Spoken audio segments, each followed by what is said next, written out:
Alright guys, so in this video we are going to be pulling the engine out of the Civic.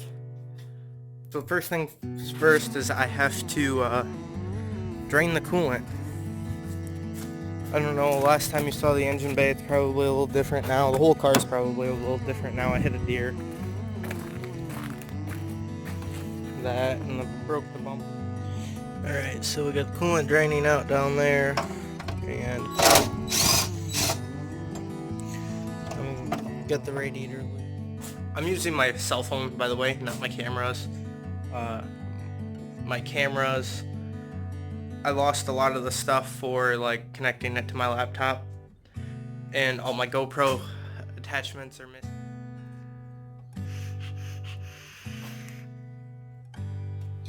I'm going to be porting and shimming the OEM Honda pump that I had. I'm going to check the clearances, make sure that it's alright. When I first built this, it was kind of like I was told I was going to have help and I didn't. So I did it all myself and kind of fucked some things up here and there, and I've pretty much had to go through and redo everything. For my purposes, positive is non-heat shrunk, negative is heat shrunk.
Alright guys, so the shift linkages down there, you can get off there's a bitch pin and a bolt. The bolt I used a swivel, a 1/2 inch socket because for some reason mine was a 1/2 inch, long extension. So pretty much let's say this was the 1/2 inch socket, this is the swivel, this is the extension ratchet, and you just route it all underneath, so it's a lot easier to do. Personally, I prefer to work from up top than under the car. And what you're trying to get out with the bitch pin, this is what the bitch pin is. People use the old AC bolts to get it out generally. I don't have one of those, but this bolt is actually the same thread. And let's see if I can hold the camera and show you this. It is a little bit smaller than the bitch pin, so it won't go in, but it'll still it'll press it out.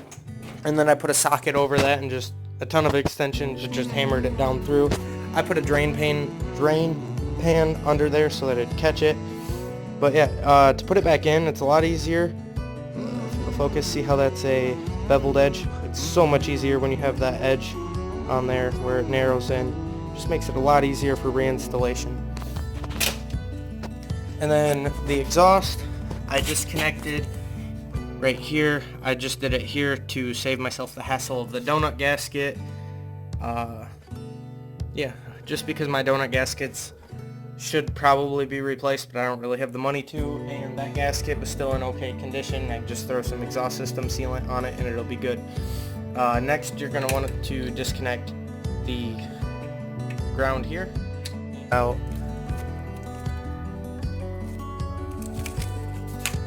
Boom, that's off. Actually, there's so many hose clamps in this engine bay from however many times people have torn the car apart and not actually grabbing them when they drop them, so I have quite a few extras now, as well as I have, you won't be able to see that, but right there, a shit ton more.